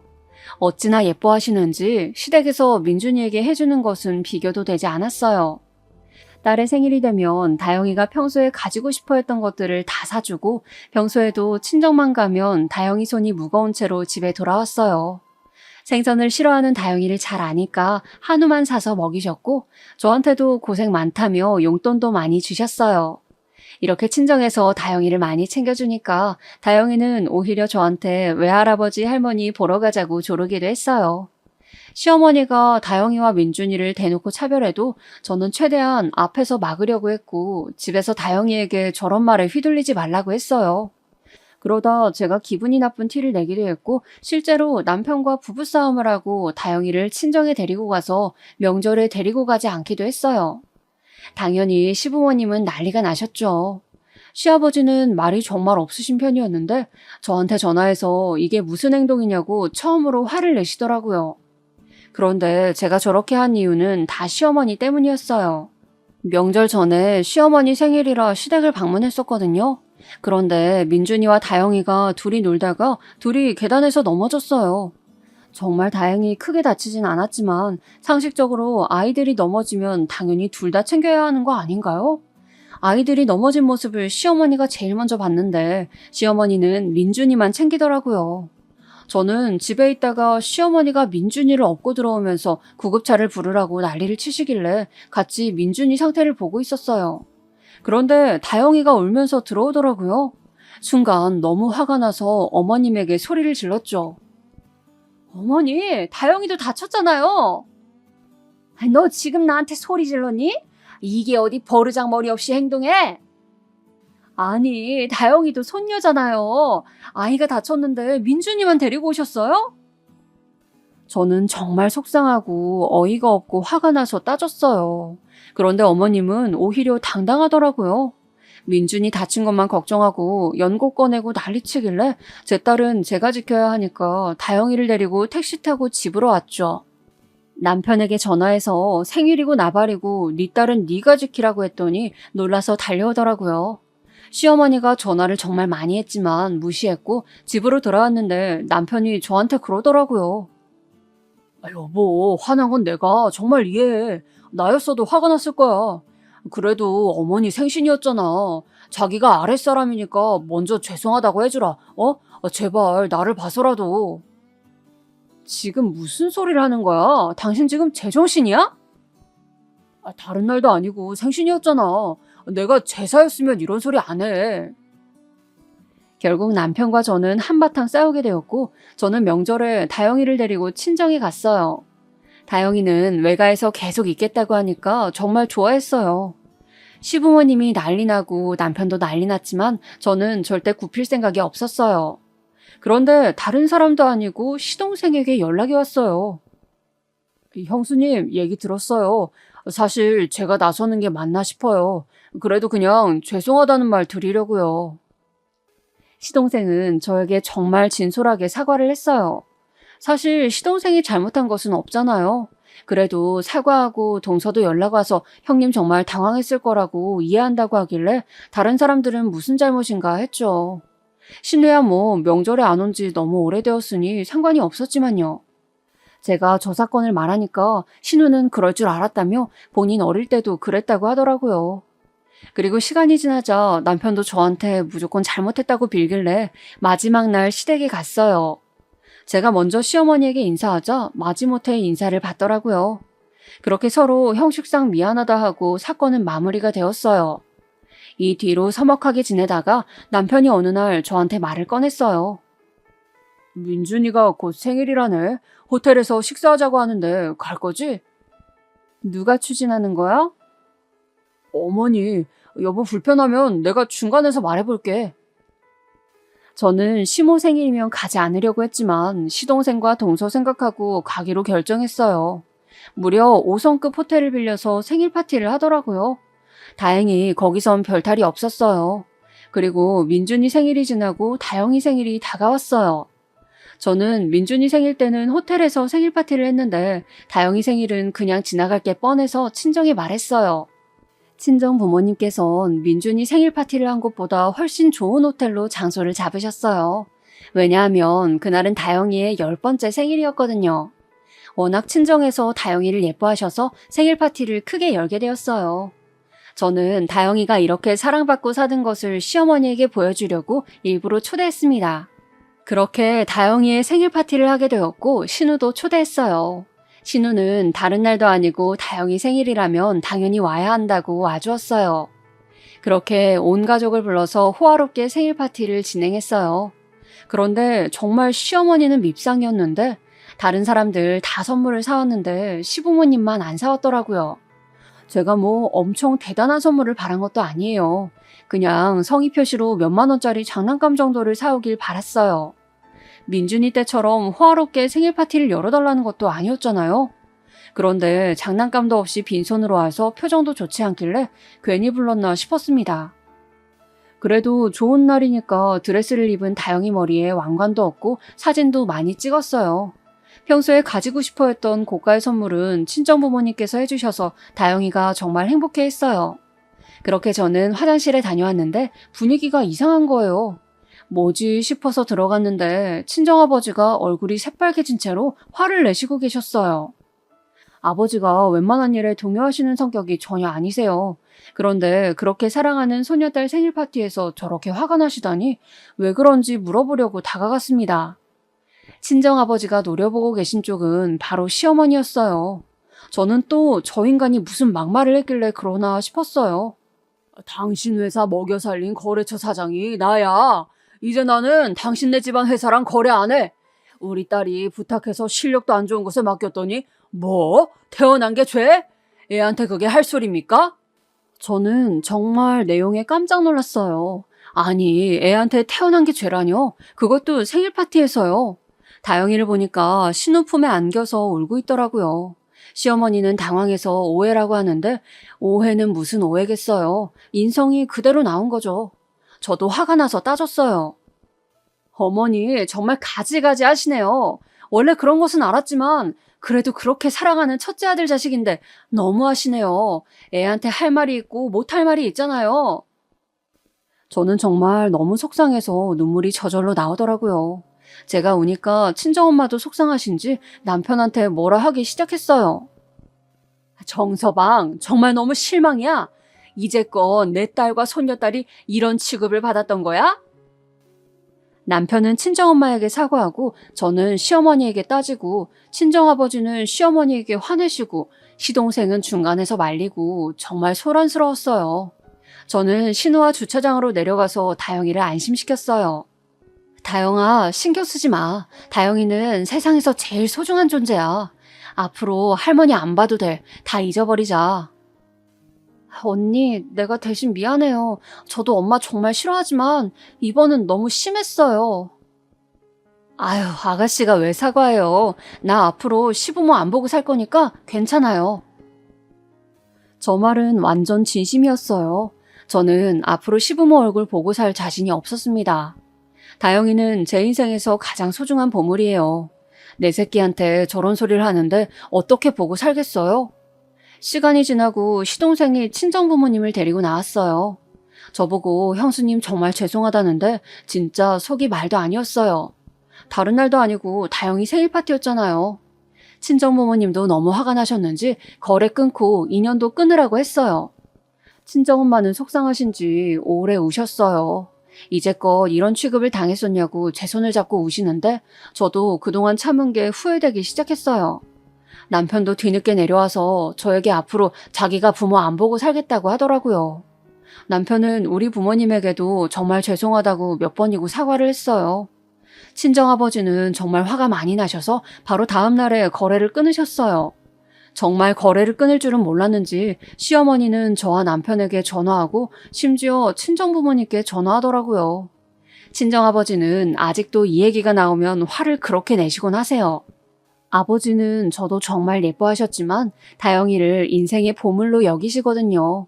그런데 시어머니가 다영이에게 막말을 하니까 순간적으로 화를 참을 수 없었다고 말씀하셨어요. 친정엄마도 저에게 남편과 이혼하고 싶으면 이혼해도 좋다고 말씀을 하실 정도였어요. 저는 끝까지 절대 받지 않았고 남편에게는 다시는 너희 부모님하고 인생 살면서 볼 일 없을 것이라고 했어요. 남편도 본인 엄마가 자기 딸한테 태어나지 말아야 했다고 할 줄은 몰랐는지 알겠다고 하더라고요. 사실 저 못지않게 남편도 정말 충격이 크긴 했어요. 그래서 남편에게 저는 당신이 보고 싶어서 찾아가는 것까지는 말리지 않겠다. 하지만 다영이와 나는 절대 너희 엄마 볼 일 없을 거라 했더니 본인도 이번엔 확실히 정이 떨어졌다고 하더라고요. 신우도 저에게 잘 생각했다 했어요. 저는 저 일이 일어나고 결혼 전에 신우가 저를 말렸던 것이 생각났어요. 그때 결혼하지 않았다면 이런 일이 안 일어났을 거겠죠? 하지만 정말 시부모, 특히 시모만 빼면 남편과의 결혼은 꽤 괜찮았어요. 친정 부모님께서는 다영이가 상처받았을 거라고 심리상담을 권했습니다. 그래서 몇 번 나가봤는데 확실히 좋은 반응을 보이고 있었어요. 많이 심적으로 나아진 것 같더라고요. 다영이가 힘들어할 때는 이제 친할머니는 볼 일이 없을 거라고 전해줬어요. 다영이는 저에게 몇 번이나 되물었어요. 엄마, 진짜 할머니 안 봐도 되는 거지? 나 이제 친가 안 가도 되는 거지? 다영이가 그렇게 좋아하는 것을 보니 하루라도 빨리 인연을 끊을 걸 후회가 되기도 했지만 이제 앞으로 안 보고 살 거니까 이걸로 위안을 삼으려고요. 남편과도 대화를 정말 많이 해서 결국 부부 사이는 원만하게 해결되었어요. 하지만 시어머니는 아직도 종종 연락이 와요.